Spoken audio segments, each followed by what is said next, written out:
Summer League underway and if NBA free agency in full swing. And we've kind of seen the balance of power. I don't know if it's shifted. They were already, Kevin, the best team in the league. But what does adding Kevin Durant to Golden State do to the NBA? I guess maybe it tilted in their direction a little bit further than it was before that. I mean, obviously, Cleveland seemed like the power for, at least temporarily after winning the finals, and they've been pretty quickly knocked off that perch. Yeah. Now, how do you think he fits in with the personnel that they currently have? Obviously, Curry, Klay Thompson, and Draymond Green. Where does Durant fit in? You got two guys that average almost 30 points a game on the floor now. What happens in that scenario? How do they all fit together?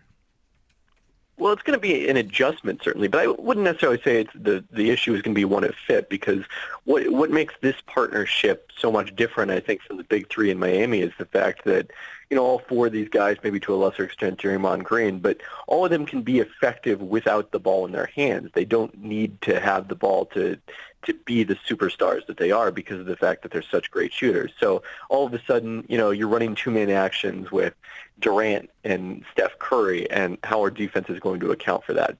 Those are the questions that start to pose. So it's really more of, the soft factors, just understanding that if you're Durant, you're not going to get to isolate as much, not get to play with the ball in your hands as much. But he knew that all going in, and I think the Warriors, in their recruiting to him, made it clear that those guys were comfortable, making that kind of sacrifice as well for what this meant for their future.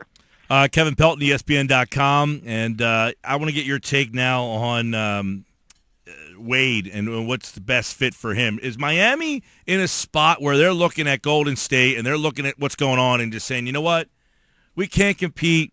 It's time to rip the Band-Aid off and start over. Let's let Wade walk. Or do they want to bring him back? What's the best fit for Dwyane Wade right now? Well, they're still offering him $20 million a year, and I'm sure that they look at that and see it as quite a lot of money. I wrote about this today on ESPN Insider, and that's probably more than he's going to be worth over the next couple of seasons. When you look at a guy who's 34, declining, not nearly as efficient a scorer as he once was, although still someone who can help Miami and was a big part of them getting within a game of the Eastern Conference Finals this year. So I think it's really kind of about holding the line there, and it seems like a matter of principle on both sides. In Miami's case, not overpaying for him at this point. In Wade's case, trying to make up for the fact that he sacrificed so much money to help the Heat over the last couple of years. Overall, Kevin, with a lot of movement and some big names, I mean, I don't think a lot of people thought that Durant was going to leave. You could see Wade leave. You see Durant leave. Is this good for the league? Do you like a guy like Kevin Durant? Because Durant's a guy that I thought was different. I mean, it has the feel of if you can't beat him, join him. Do you see it that way? Is this good for the NBA? Well, it certainly feels that way, but I mean, it's hard to argue in the short term it can be anything but good for the league. I mean, the NBA is the number one story right now, 3 weeks after the NBA Finals concluded, and interest has never been higher. We saw this, when the Big Three formed. People were angry about it. But those angry people were watching the games because they wanted to see someone else knock off LeBron, Wade, and Bosh. And I think, it'll probably be a similar story this year. I mean, I think the one potential concern is, if the Warriors are so dominant in the West and the Cavs are so dominant in the East, which is probably a little less likely, I think, because I think Boston's going to become a challenger to them with Al Horford. Then do the first couple of rounds in the playoffs become basically just an invitational at that point? That, I think, is a concern, and especially, if the Warriors win, they rip off the next 3 titles, and all of a sudden they've won 4 of the last 5. Then I think you could see a leg in interest, especially as people feel like their teams don't have a chance to win. But mostly, as angry as these superstars GM makes people, it still makes them watch. Yeah, it's really frustrating because, like, you're Boston. Al Horford is a really good player. I mean, he's a very good player. And you feel like you just landed a huge free agent, and for what? I mean, does Boston have a legit shot because they got Al Horford? Does that make them a title contender? Well, and it's always about setting up the next move. And I think Boston is looking at, okay, we have Al Horford, and we've got all these picks coming from Brooklyn. And, if we hold the line and don't spend any more 2017 money, we can still have max cap space next year for someone like Russell Westbrook, Blake Griffin, whoever that might be. And that's when I think you start to look at competing. But, this is a unique period in the league's history where the cap jumped so much in such a short period of time, and people really did not foresee this coming, and it enabled a team like Golden State, along with having Steph Curry on a below-market contract, to have the core of a 73-win team attacked and add Kevin Durant, and we're probably never going to see anything quite like that again. Kevin Pelton's with us. All right, Kevin, I know you did a little cameo for Sixers.com the other night, so out in the Summer League, getting a chance to see Ben Simmons and some of the other guys. First, let me get your take on what you saw from Simmons in the short amount of time.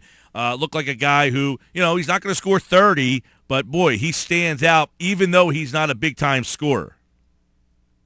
Yeah, I mean, by far his best skill at this point is his passing ability. It's really incredible for someone that big, which is another thing that stood out watching him in person for the first time since the Nike Hoop Summit before he went to LSU. And, his size and the ability to make those cross-court one-handed passes, I mean, it's really only LeBron that can do that in the league besides Ben Simmons. And he was hitting teammates, sometimes before they even knew they were open. It's definitely going to be an adjustment for guys. Training camp is going to be interesting. I think a lot of passes hitting guys in the hands because they're not ready for him. But when they are, he's going to make people better with his passing. Yeah, he was very impressive. He almost seemed like that high school kid that's way advanced and the rest of his teammates just aren't ready to play with him. You'll see how that translates when he's got some better players around. He did not play last night. He should play tomorrow night, but ultimately it was good to see a Sixer that was drafted on the floor in a summer league game, because the last couple of years they haven't been able to get their guys out there, save for Okafor. But Kevin, what did you think of what the Sixers have done in free agency? Sergio Rodriguez, Jared Bayless, and adding Gerald Henderson. Obviously they're looking for some backcourt help. What did you think of the job Brian Colangelo has done so far?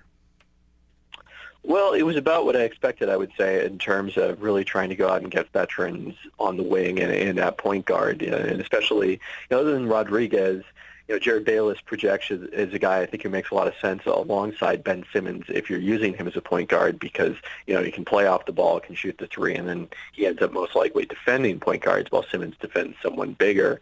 I think, for the money, it's not maybe the upgrades that you would hope that those guys would be over, the role players that the Sixers already had in the roster. I think probably the bigger improvement next year is just going to be having a guy like Simmons and then, hopefully Embiid, having that kind of star talent put those other players into smaller roles. That's probably going to be the bigger improvement than free agency. But, they had all this money to spend, and it was to some extent burning a hole in Brian Colangelo's very expensive suit pocket. And Henderson, a guy who, 27, kind of a guy off the bench. Just some veteran guys that doesn't really, they didn't overspend on guys. They didn't get into the frenzy of the Harrison Barnes. They haven't gone crazy, although Alan Crabb hasn't signed. They haven't spent ridiculous money. It seemed like they were just willing to kind of take a shot. And then you got a guy like Rodriguez, just a one-year deal that they say, hey, let's see how he readapts to the NBA.